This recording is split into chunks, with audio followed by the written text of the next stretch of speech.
Que la gracia y la paz, queridos hermanos, la gracia y la paz de nuestro Señor Jesucristo sea sobre la vida de cada uno de ustedes, todos los que nos visitan en esta mañana por primera vez. Queremos darles la bienvenida y anunciar que desde hoy estaremos dando inicio a esta enseñanza o predicación expositiva basada en el Evangelio de Marcos con el fin de predicar y enseñar qué es verdaderamente el Evangelio. Es algo importantísimo que necesitamos saber en estos tiempos. Una de las razones por las cuales muchísimos creyentes en la actualidad se han desviado de la verdad es porque sencillamente no se han dedicado a saber cuál es la esencia verdadera del Evangelio de nuestro Señor Jesucristo. Y para comenzar vamos a hacer un énfasis acerca de la importancia de los 4 evangelios. Muchos de ustedes saben que en el Nuevo Testamento encontramos 4 evangelios: Mateo, Marcos, Lucas y Juan. El objetivo principal de estos evangelios es que nos dan una visión de la vida del Señor Jesucristo desde 4 perspectivas distintas que se complementan entre sí. Mateo escribe primariamente para un público judío, tratando de demostrar que Jesús es el Mesías que fue profetizado por los profetas del Antiguo Testamento.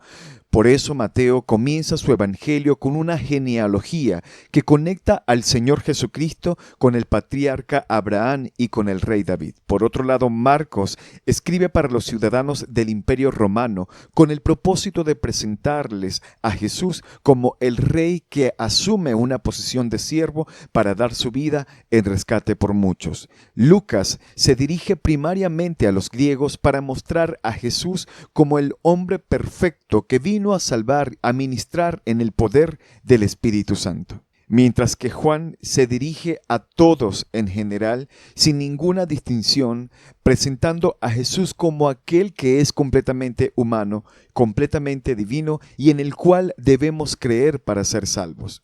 Estas son 4 biografías autorizadas que nos ayudan a ver quién es Jesús, qué fue lo que Él vino a hacer a este mundo y cuál es la respuesta que nosotros como creyentes debemos dar a la persona y a la obra del Señor Jesucristo.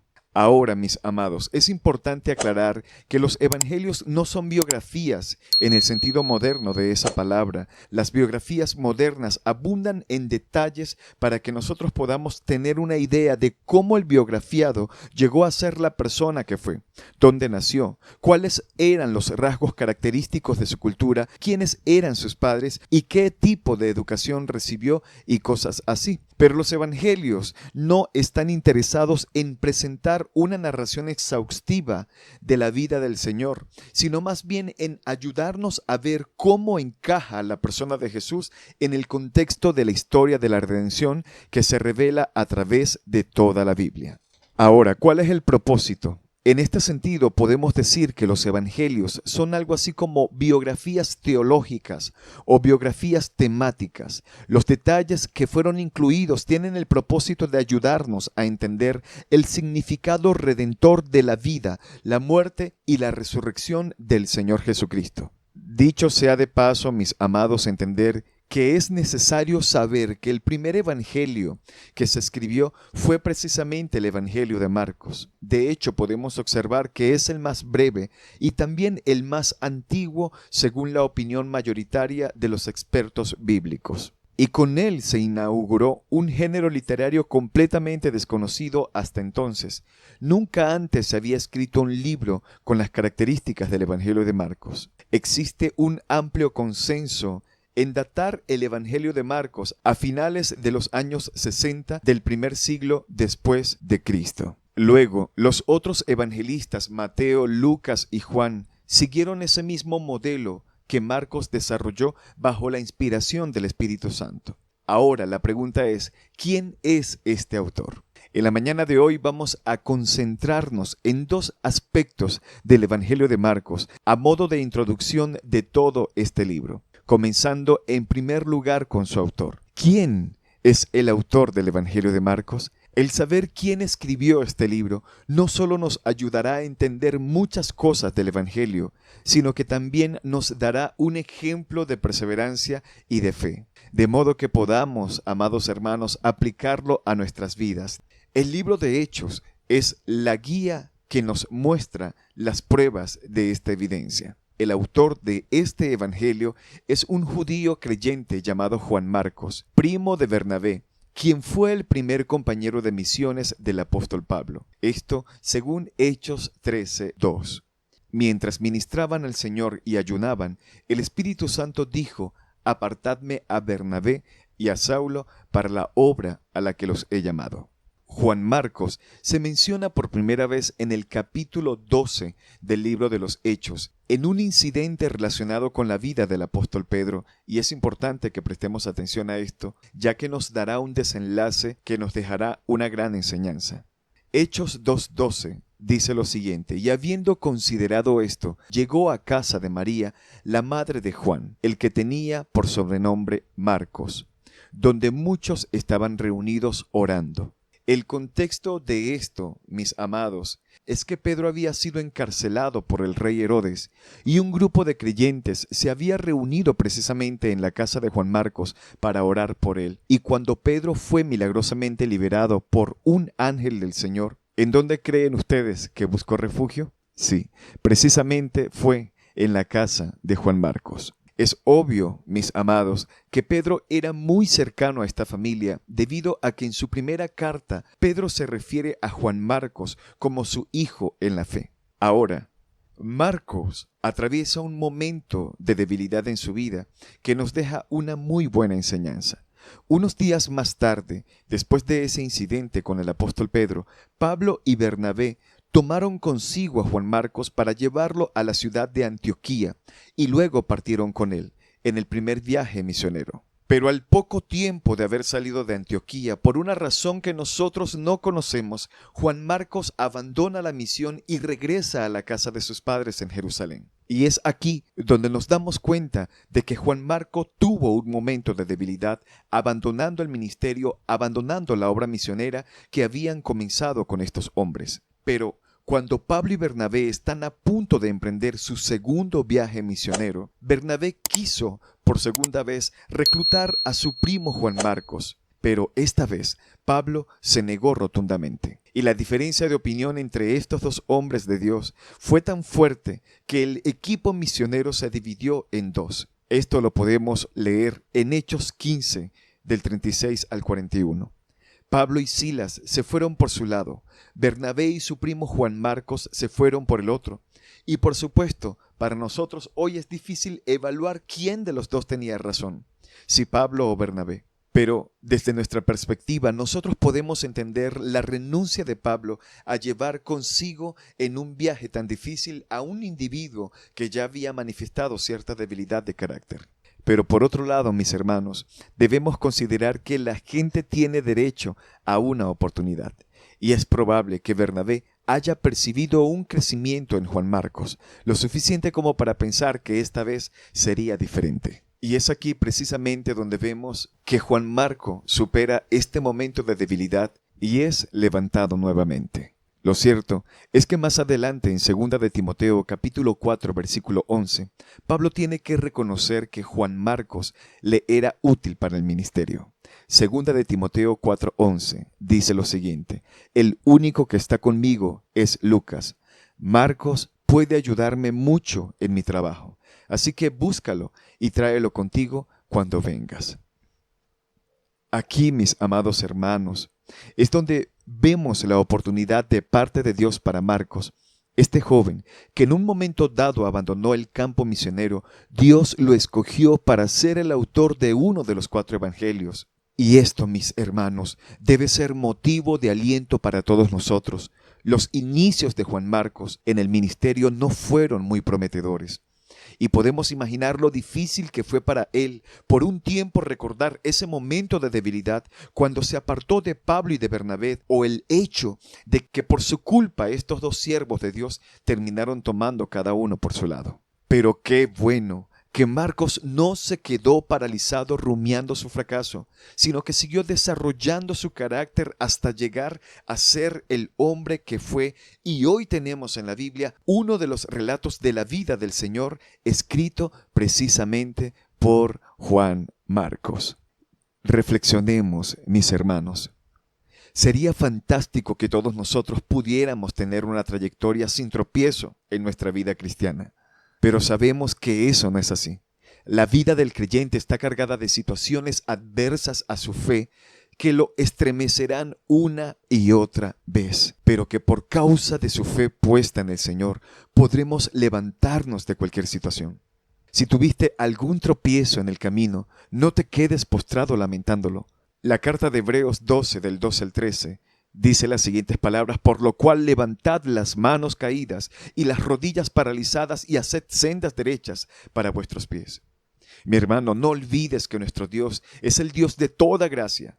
Él es el Todopoderoso. Él tiene el poder para restaurarnos. Él tiene el poder para hacernos útiles otra vez en su reino.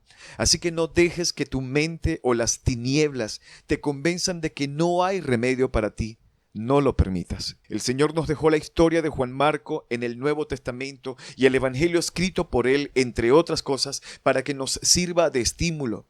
Mi hermano, tu historia no se ha terminado de escribir todavía, y sabes que los capítulos finales pueden ser 1000 veces mejores que los primeros por la gracia y la misericordia de Dios. De paso, no deja de ser interesante ver cómo Dios es soberano y Él sabe cómo hacer todas las cosas. No deja de ser interesante el hecho de ver cómo Dios colocó precisamente a una de las personas que en su tiempo, en su época, llegó a reflejar y a manifestar gran debilidad. Y estamos hablando precisamente del apóstol Pedro. Fue a este hombre, a Pedro, a quien Dios decidió colocar al lado de Juan Marcos. Recordemos qué le pasó a Pedro, que también negó al Señor por su cobardía. Pedro sabía lo que era pasar por la experiencia que Juan Marcos pasó. Y el hecho de que Dios usara precisamente a Pedro para restaurar a este joven no es casualidad. Esto nos deja una enseñanza, que donde eres procesado, serás usado. Dios puede usar tus momentos de dificultad como enseñanza para fortalecer la debilidad de otros. Debes confiar en que Dios te da la oportunidad de volver a empezar en su gracia.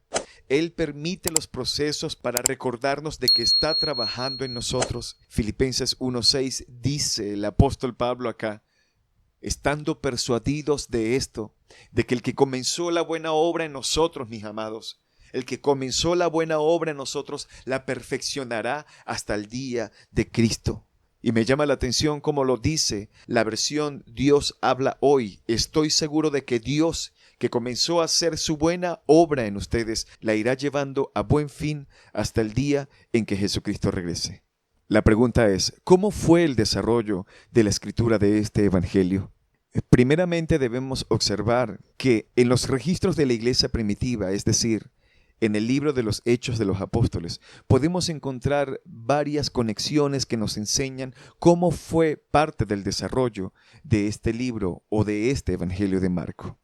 Uno de los padres de la iglesia, llamado Papías, que había tenido un contacto directo con el apóstol Juan, nació en el año 60 después de que Cristo murió. Esto da algo de luz para afirmar que él vivió en la era apostólica y, por supuesto, conoció a muchos de los apóstoles. Y según la historia, Papías dice que Marcos había sido el secretario y el traductor del apóstol Pedro y que escribió con precisión todo lo que Pedro recordaba.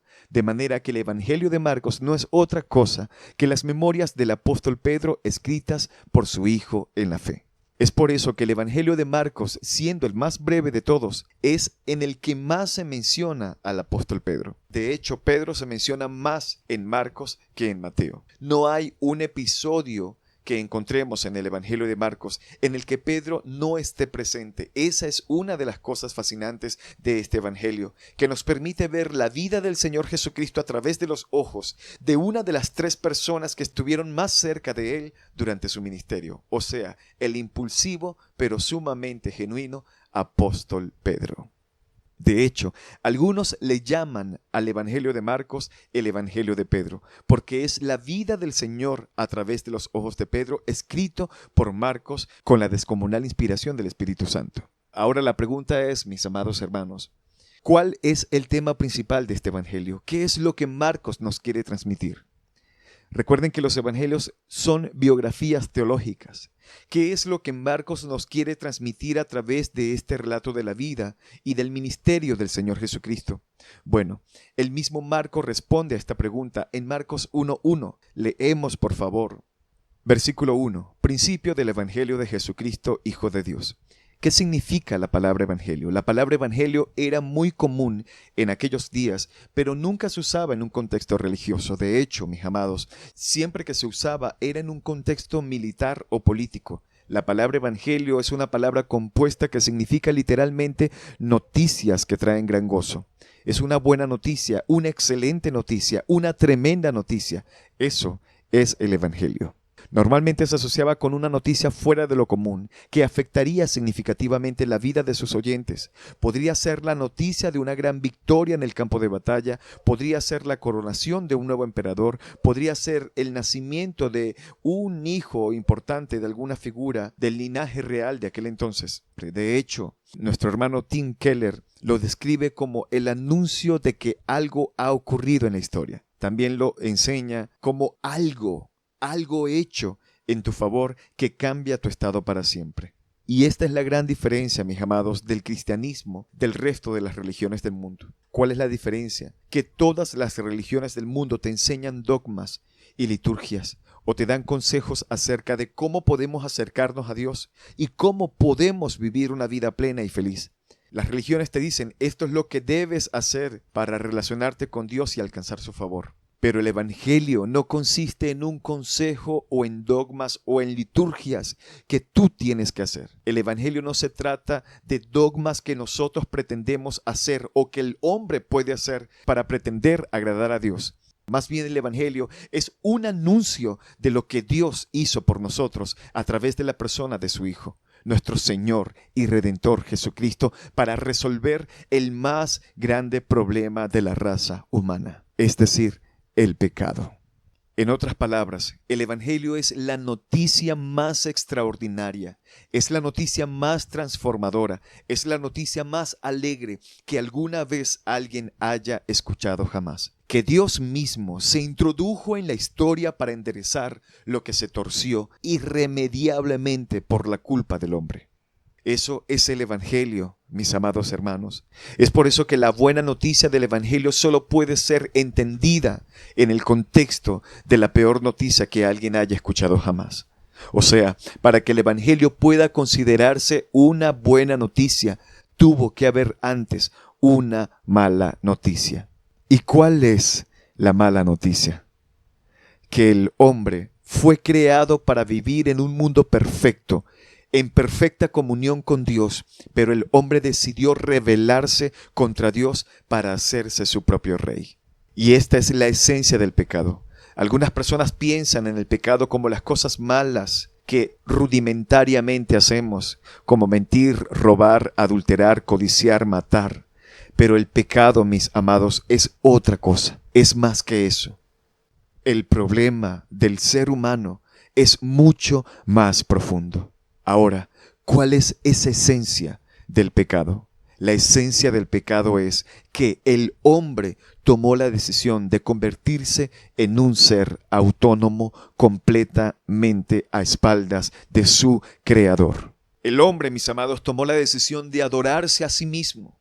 Y al tomar esa decisión, el hombre quedó atrapado en su propio egocentrismo, desgraciando su propia vida, afectando todas sus relaciones y las generaciones venideras. Alguien decía con mucha razón que no hay nada que te haga más miserable que estar absorto en ti mismo. O sea, estar enfocado en ti mismo, en tu existencia solamente. Y la pregunta es, ¿tú quieres ser miserable? Vive entonces centrado en ti. Hay muchas personas que están enfocados en ellos. Y es que esa es la tendencia del ser humano, que se aparta y se aleja de Dios. Vivir para sí mismo, hacerse a sí mismo su propio rey. ¿Cómo me siento? ¿Cómo me encuentro? ¿Cómo me tratan los otros? ¿Estoy probando que valgo algo? ¿Estoy teniendo éxito? ¿Estoy fallando? ¿Me tratan de manera justa o injusta? Todo se trata acerca de mí, y eso no solo nos hace miserables a nivel personal, eso hace el mundo un lugar difícil y peligroso en el cual vivir. Un mundo donde reina el egoísmo, el egocentrismo, el humanismo. Y es que no hay nada más destructivo que el egocentrismo. Y es en esta etapa de esta predicación donde nos podemos preguntar, ¿por qué existen tantas guerras entre naciones? ¿Por qué surgen conflictos? ¿Por qué surgen conflictos familiares? ¿Por qué es tan común que surjan problemas en las relaciones personales? La respuesta, mis amados, es fácil, porque todo el mundo quiere ser el centro del universo. Todo el mundo quiere ser rey. Ese es el problema, que en el universo todo el mundo quiere ser el sol y nadie quiere ser planeta. Nadie quiere girar alrededor de otros, todos quieren que giren alrededor de ellos.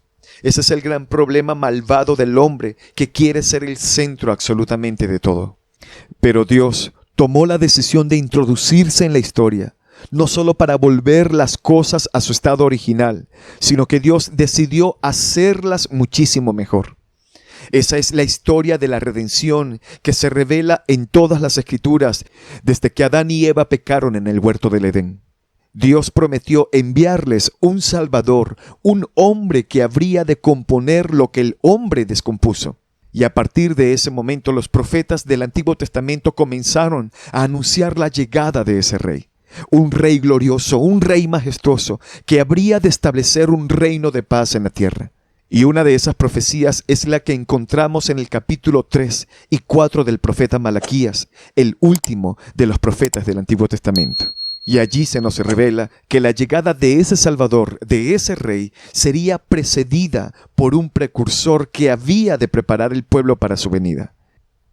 Es importante reflexionar de que cuando un rey iba de visita a una ciudad, delante de él iban heraldos, personas encargadas de revisar que las vías por donde pasaría el transporte del rey estuviese en buenas condiciones. Eran personas que iban delante preparando el camino para que el rey tuviese una llegada exitosa al lugar de su destino. Y en Isaías capítulo 40, versículos 3 al 5, dice el profeta: voz que clama en el desierto, preparad camino a Jehová, enderezar calzada en la soledad a nuestro Dios.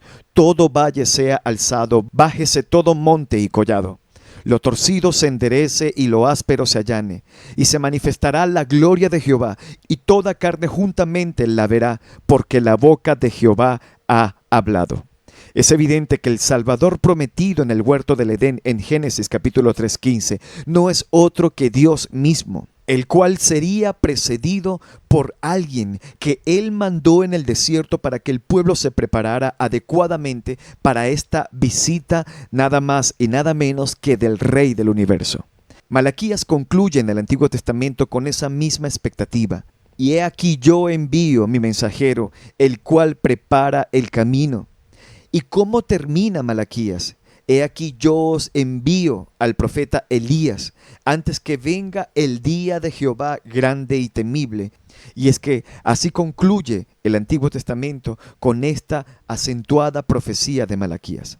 Ahora recordemos que Marcos fue el primero de los 4 evangelios, aunque en nuestra Biblia Mateo está físicamente de primero. ¿Y cómo inicia Marcos su evangelio? Es importante reflexionar en esto. Vemos que no comienza con el nacimiento de Jesús como lo hace Mateo y Lucas, no presentándolo como el verbo de Dios que existía desde la eternidad como lo hace Juan, sino que Marcos toma esta profecía de Isaías y de Malaquías y las funde en una sola para demostrar que ese mensajero que debía preceder la llegada del Rey de Reyes no era otro que Juan el Bautista. Ahora veamos el énfasis que hace Marcos acá. Leamos Marcos capítulo 1, versículo 2. Como está escrito en Isaías el profeta: he aquí yo envío mi mensajero delante de tu faz, el cual preparará tu camino delante de ti. Versículo 3. Voz del que clama en el desierto: preparad el camino del Señor, enderezad sus sendas. Bautizaba Juan en el desierto y predicaba el bautismo de arrepentimiento para perdón de pecados. Y salían a él toda la provincia de Judea, todos los de Jerusalén, y eran bautizados por él en el río Jordán, confesando sus pecados. Y Juan estaba vestido de pelo de camello y tenía un cinto de cuero alrededor de sus lomos, y comía langostas y miel silvestre. Ahora veamos la conexión que hace Marcos con esto. La pregunta es, ¿dónde estaba Juan bautizando y anunciando la llegada del Mesías? Por supuesto, en el desierto, a la orilla del río Jordán. ¿Y cómo estaba vestido? De pelo de camello y con un cinto de cuero alrededor de su lomo. ¿Y qué importancia tiene esto? ¿Por qué Marcos se toma la molestia de explicarnos cómo Juan estaba vestido y qué comía? Aquí vemos, queridos hermanos, una afirmación importantísima. ¿Por qué ese dato era relevante? Porque él quería que sus lectores conectaran a Juan el Bautista con el profeta Elías, que dice Malaquías, el último libro del Antiguo Testamento. He aquí, yo envío al profeta Elías antes de que llegue el Señor.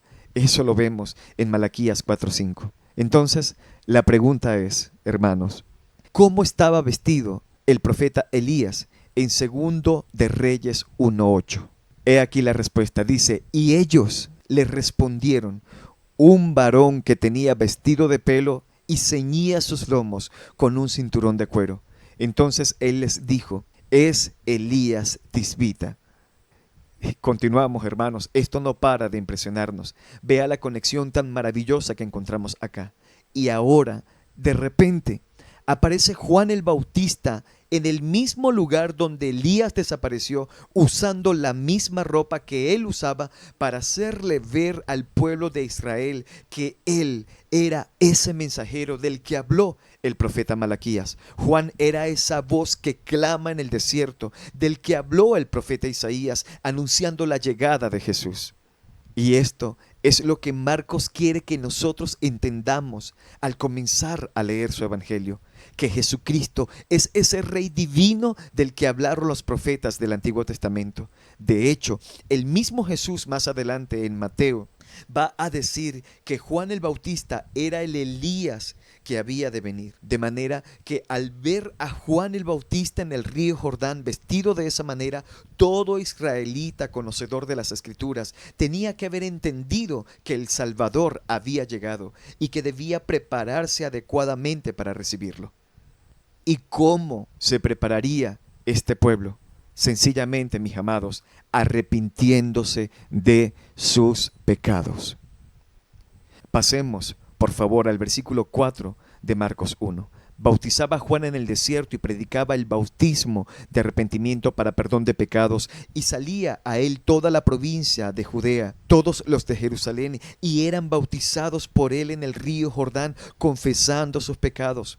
Juan causó una conmoción en la nación de Israel. Gente de toda Judea, todos los habitantes de la ciudad de Jerusalén se iban al desierto para oírlo predicar y ser bautizados por él. La pregunta es, ¿por qué se generó esta tan perturbadora conmoción?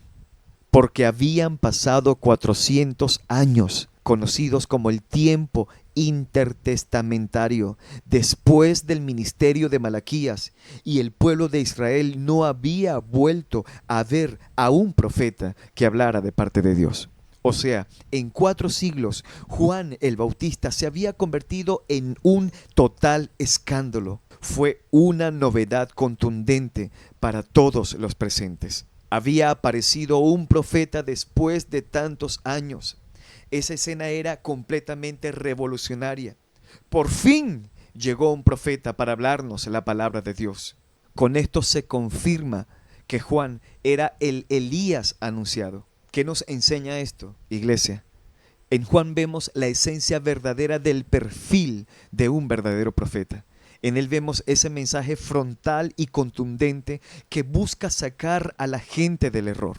Él no tenía ese complejo de que voy a bajarle al mensaje para que la gente no se vaya y sigan viniendo a la iglesia. Él no tenía ningún tipo de problema en confrontar el pecado de las personas y atiñar directamente en el problema que el ser humano tenía en aquel entonces, que era la falta de arrepentimiento. Es decir, su mensaje era claro y contundente. Tienes que arrepentirte de tus pecados. Tienes que reconocer que vas por un camino equivocado.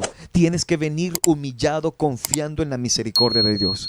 Por supuesto, En ese momento Juan el Bautista no conocía todos los detalles del Evangelio. Él no sabía que Cristo iba a tener que morir en una cruz para que Dios el Padre pudiera perdonar nuestros pecados sin pasar por alto su justicia.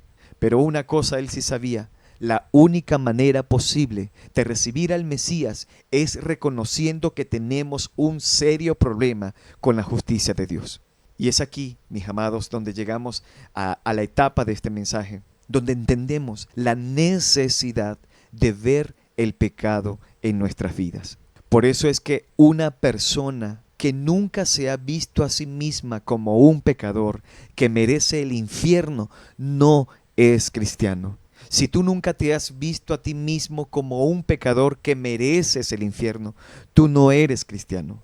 Porque ¿cómo voy a ser salvo si en mi mente necia yo me concibo a mí mismo que estoy bien y que no estoy perdido?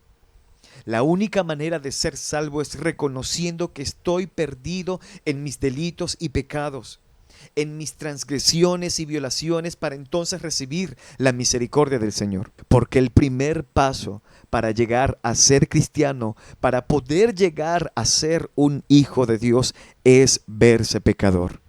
El Señor no vino a llamar a justos o a los que se creen justos. Él vino a llamar a pecadores al arrepentimiento. Cuando tú estás sano y te sientes bien, tú no buscas a un médico. Lo primero que hace Dios para llevar a una persona a Cristo es llevarle a reconocer su propio pecado.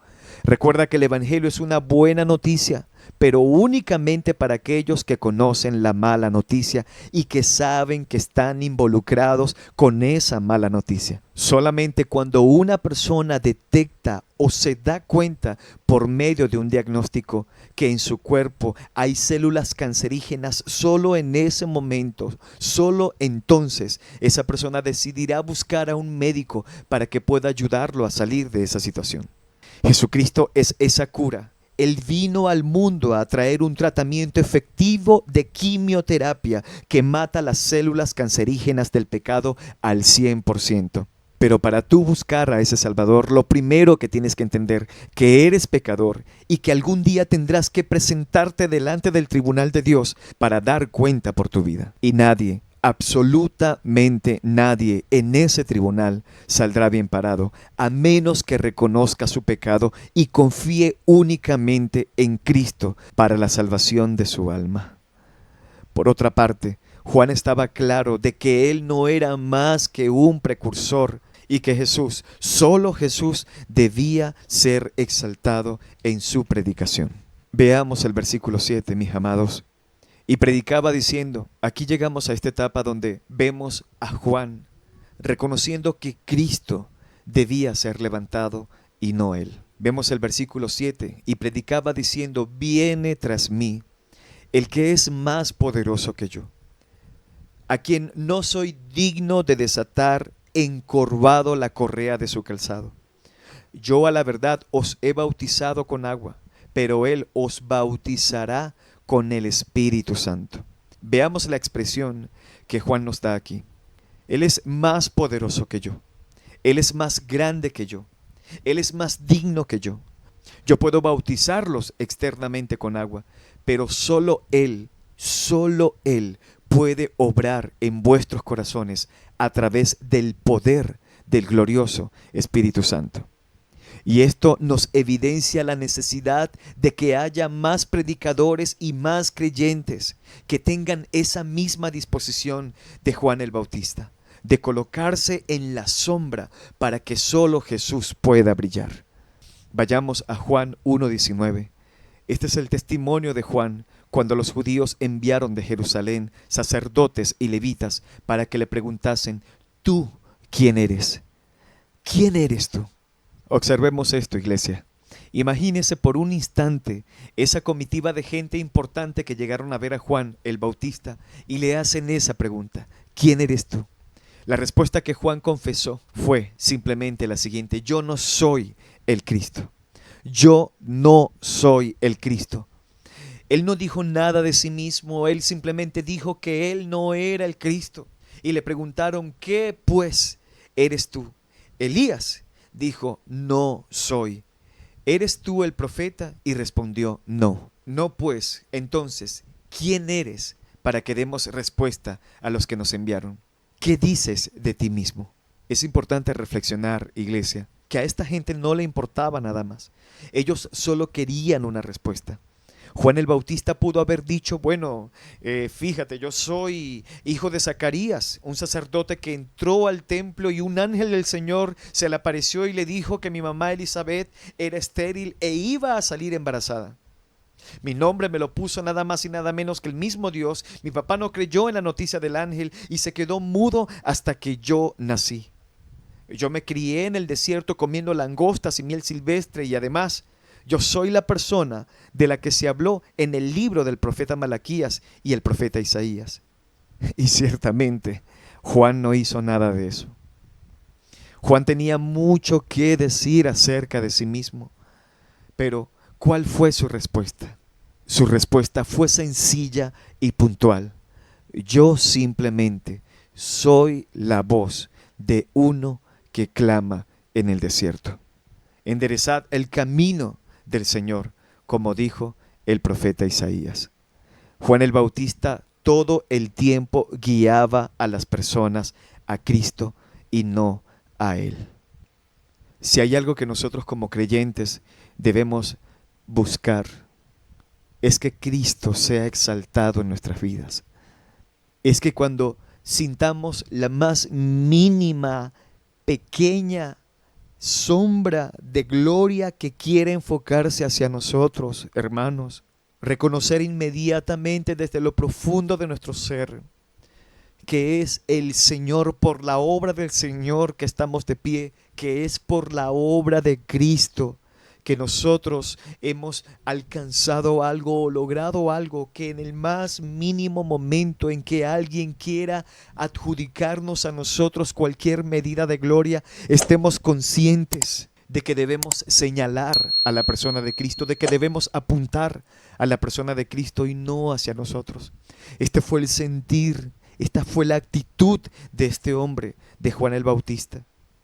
Cristo diría más adelante en Mateo capítulo 11, que de los nacidos de mujer no había habido un hombre más grande que Juan el Bautista. ¿Y saben qué era lo que lo hacía grande? No fue la vida tan inusual que Juan el Bautista vivió. Juan era grande porque él supo ocupar el lugar del más bajo y señalar a los hombres, apuntar a los hombres hacia la persona de Jesús. Es así que se mide la grandeza en el reino de Dios. Tanto Juan el Bautista como Marcos en su evangelio tenían un solo propósito, y era anunciar a todo el mundo que Dios había cumplido su promesa y que el Rey divino había llegado. Pero como decíamos al principio, lo sorprendente es que este Rey lleno de gloria, lleno de poder y de majestad, es presentado en el Evangelio de Marcos como aquel que voluntariamente asume la posición de un siervo para dar su vida en rescate por muchos. Es por eso que Marcos no hace lo que hacen Mateo y Lucas. Marcos no nos da la genealogía de Jesús porque no tiene la menor importancia la genealogía de un siervo. Los siervos no tienen alcurnia. Los siervos no tienen este tipo de interés. A Marcos no le interesa conectar a Jesús con la vida de otros, porque él tenía la determinación de ser el rey que venía a hacerse siervo. Vayan conmigo, por favor, a Marcos 10:35. El contexto de este pasaje es que vemos a Juan, hijo de Zebedeo, y a Santiago o a Jacob, también hijo de Zebedeo, y ellos quieren aprovechar esta familiaridad para pedirle un favor al Señor Jesús. Versículo 37. Concédenos que en tu gloria nos sentemos el uno a tu derecha y el otro a tu izquierda. Estos hombres necesitaban una lección de humildad, y Jesús no tenía una mejor ilustración que darles que su propia vida. Versículo 42. Mas Jesús, llamándolos, les dijo: sabéis que los que son tenidos por gobernantes de las naciones se enseñorean de ellas, y sus grandes ejercen sobre ella potestad. Pero no será así entre vosotros, sino que el que quiera hacerse grande, entre vosotros será vuestro servidor, y el que de vosotros quiera ser el primero será siervo de todos. 45. Porque el Hijo del Hombre no vino para ser servido, sino para servir y para dar su vida en rescate por muchos. Este versículo divide el Evangelio de Marcos en dos grandes secciones.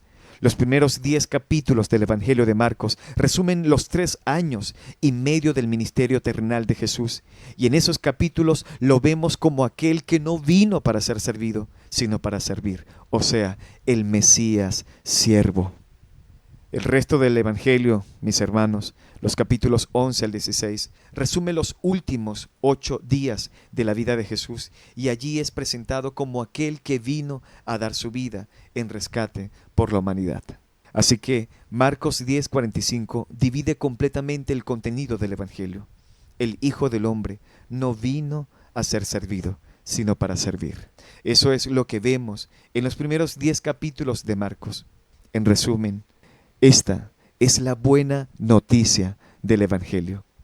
Ahora, esa buena noticia, esa sorprendente noticia y extraordinaria noticia demanda de todos nosotros una respuesta. ¿Cómo vas a responder a la persona de Jesús? La pregunta es, hermano que estás en este lugar en esta mañana, y tú, querido amigo que nos visitas, ¿cómo vas a responder a la persona de Jesús? ¿Vas a continuar sumido en tu sueño de grandeza, creyendo que eres el centro del universo? ¿Vas a seguir creyendo de que todas las cosas deben girar alrededor de ti? ¿Vas a seguir creyendo de que eres merecedor, de que te reconozcan, de que te exalten, de que te pongan como el primero, de que te sirvan, de que te complazcan? ¿Vas a querer seguir siendo el rey de tu vida? ¿O vas a reconocer tu pecado delante de Dios y vas a venir humillado a los pies de Cristo en arrepentimiento y fe? ¿Qué vas a hacer hoy con la persona de Jesús? ¿Qué piensas ahora al darte cuenta de que la buena noticia se hace efectiva en nosotros cuando experimentamos desde lo más profundo el verdadero arrepentimiento? Ten presente de que hay una mala noticia, y la mala noticia es que el pecado ha carcomido, el pecado ha desintegrado y deteriorado por completo la imagen de Dios en la vida de los seres humanos. Es importante reconocer que el pecado ha deteriorado, ha desintegrado la vida de Dios en nosotros, en todos los seres humanos. La buena noticia es que Cristo vino a morir y a dar su vida para rescatarnos. Quiero dar 2 aplicaciones sencillas en esta mañana. La primera, mira tu incapacidad de salvarte a ti mismo. Número 1, mira tu incapacidad de salvarte a ti mismo y arrepiéntete de tus pecados. Y número 2, renuncia a toda jactancia equivocada y sigue el ejemplo de servicio del Rey que se hizo siervo. Oremos. Señor, queremos darte gracias por la misericordia que has tenido de nosotros en esta mañana al permitirnos exponernos a tus sagradas escrituras para poder aprender de ella, Señor, y poder meditar en la humildad, en la excelencia de Cristo Jesús al venir, Señor,